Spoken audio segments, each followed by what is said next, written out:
മിശിഹായിലേറെ സ്നേഹം നിറഞ്ഞവരെ, മംഗളവാർത്താക്കാലത്തിൻ്റെ ആദ്യത്തെ ഞായറാഴ്ചയിലേക്ക് നമ്മൾ പ്രവേശിക്കുകയാണ്. ഇന്നത്തെ തിരുവചനത്തിൽ ലൂക്കായുടെ സുവിശേഷം 1-ാമത്തെ അധ്യായം 5 മുതലുള്ള തിരുവചന ഭാഗങ്ങൾ, സ്നാപക യോഹന്നാൻ്റെ ജനനത്തെക്കുറിച്ചുള്ള അറിയിപ്പാണ് ഇന്നത്തെ വചനഭാഗം. ഈ മംഗളവാർത്താ കാലഘട്ടത്തിൽ നമ്മൾ പ്രധാനമായിട്ടും ചർച്ച ചെയ്യുന്ന വിഷയങ്ങളെല്ലാം തന്നെയും ഈശോയുടെയും സ്നാപക യോഹന്നാൻ്റെയും ജനനവും അതുമായി ബന്ധപ്പെട്ടുകൊണ്ടുള്ള അറിയിപ്പുകളും അവരുടെ ജനനത്തെക്കുറിച്ചുള്ള മറ്റ് വിവരണങ്ങളുമെല്ലാമാണ്.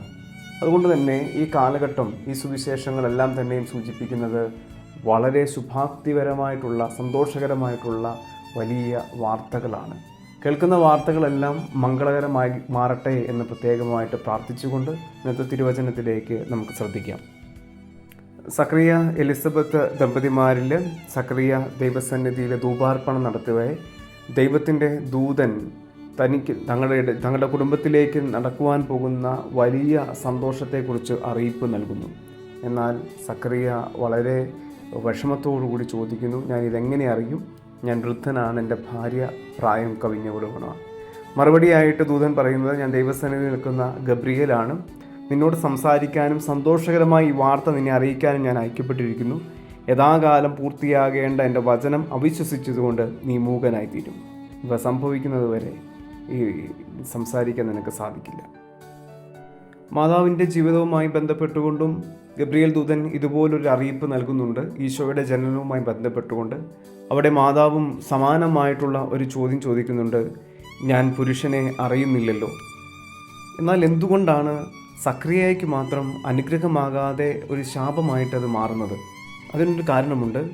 ഉൽപ്പത്തി പുസ്തകത്തിൻ്റെ 16-17 അധ്യായങ്ങളിലെല്ലാം നമുക്ക് കാണാനായിട്ട് സാധിക്കും. അവിടെ അബ്രാഹത്തിന് ഒരു മകനെ ലഭിക്കുന്നത് തൻ്റെ 100-ാമത്തെ വയസ്സിലാണ്. 100 വയസ്സ് തികഞ്ഞവന് കുഞ്ഞ് ജനിക്കുമോ?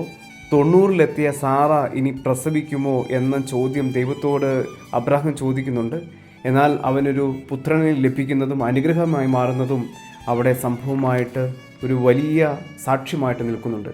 അതുകൊണ്ട് തന്നെ സക്രിയയുടെ ഈ ചോദ്യത്തിന് പ്രസക്തി ഉണ്ടായിരുന്നില്ല. കാരണം തുടർച്ചയായി ദൈവിക സന്നിധിയിൽ ചോദിക്കുന്ന ഒരു മനുഷ്യൻ്റെ നിരന്തരമായിട്ടുള്ളൊരു പ്രാർത്ഥന എന്നുള്ളത് തന്നെയായിരിക്കും ഇത്. അതുകൊണ്ട് ദൈവം അതിനൊരു ഉത്തരം നൽകുമ്പോൾ സക്രിയയുടെ ആ ചോദ്യങ്ങൾക്ക് വലിയ പ്രസക്തിയില്ല, അതൊരു അനുഗ്രഹമാകാതെ പോവുകയും ചെയ്യുന്നു. സക്രിയ എലിസബത്ത് ദമ്പതിമാരെക്കുറിച്ച് സുവിശേഷം ഇങ്ങനെയാണ് പറയുന്നത്. അത് 6-ാമത്തെ തിരുവചനം, 1-ാമത്തെ അധ്യായത്തിൻ്റെ 6-ാമത്തെ തിരുവചനം. അവർ ദൈവത്തിൻ്റെ മുമ്പിൽ നീതിനിഷ്ഠരും കർത്താവിൻ്റെ കൽപ്പനകളും പ്രമാണങ്ങളും കുറ്റമറ്റം വിധം അനുസരിക്കുന്നവരുമായിരുന്നു. ദൈവിക പ്രമാണങ്ങളെ അത്രമാത്രം ആഴത്തിൽ വിശ്വസിക്കുകയും അതിൽ ആഴപ്പെട്ട് ജീവിക്കുകയും ചെയ്യുന്നവരായിരുന്നു ഈ ദമ്പതിമാർ. നമ്മുടെ ജീവിതത്തിലൊക്കെ ഈ ഏറ്റക്കുറച്ചുകൾ ഉണ്ടാകുമ്പോൾ, വലിയ പ്രതിസന്ധികൾ ഉണ്ടാകുമ്പോൾ, ദൈവം എന്നോട് കൂടെ ഇല്ല എന്നൊക്കെ ചിന്തിക്കുന്ന സമയങ്ങളിൽ പോലും നമ്മൾ തിരിച്ചറിയേണ്ട ഒരു കാര്യമുണ്ട്. ആ കാലഘട്ടങ്ങളിൽ ദൈവത്തെ കൂടെ നിർത്താൻ, ദൈവത്തോട് കൂടെ ആയിരിക്കാനായിട്ടുള്ള വലിയൊരു മാതൃക ഈ ദമ്പതിമാർ നമുക്ക് നൽകുന്നുണ്ട്. ഒപ്പം തന്നെ നമുക്ക് തിരിച്ചറിയാൻ സാധിക്കേണ്ട മറ്റൊരു കാര്യം, ഈ ദൈവിക സന്നിധിയിൽ നമ്മൾ ഉയർത്തുന്ന പ്രാർത്ഥനകളൊന്നും പാഴായി പോകുന്നില്ല എന്നുള്ളതാണ്. ഒരുപക്ഷെ ഈ ദമ്പതിമാരുടെ ഏറ്റവും വലിയ പ്രാർത്ഥനയും മറ്റെന്താണ്? തങ്ങൾക്ക് ലഭിക്കാതിരിക്കുന്ന, തങ്ങൾക്ക് കിട്ടാതെ പോകുന്ന ഏറ്റവും വലിയൊരു അനുഗ്രഹമായിട്ടുള്ള ഒരു മകനെ അല്ലെങ്കിൽ മകളെ, ഒരു ദൈവ പൈതലിനെ കിട്ടാത്തതിൻ്റെ വലിയ വിഷമം തന്നെയായിരിക്കും ദൈവിക സന്നിധിയിൽ അവർ നിരന്തരം പ്രാർത്ഥിച്ചിരിക്കുക. അതുകൊണ്ട് അതിന് ഫലം എപ്പോഴാണ്, അതിനെപ്പോഴാണ് തമ്പുരാൻ മറുപടി നൽകുന്നത് അത് നമുക്ക് അറിഞ്ഞുകൂടാ. എങ്കിലും നിരന്തരം പ്രാർത്ഥിച്ചുകൊണ്ടിരുന്ന പ്രാർത്ഥനകൾക്ക് ദൈവം പ്രതിഫലം നൽകും. അത് കേൾക്കാതെ പോവുകയില്ല എന്നുള്ളതാണ് ഈ വചനം നമ്മൾ ഓർമ്മിപ്പിക്കുന്നത്. നമ്മുടെയൊക്കെ കൊച്ചു ജീവിതത്തിലും അത്തരം ചില ഓർമ്മകളും അനുഭവങ്ങളും ഒക്കെ ഉണ്ടാകും.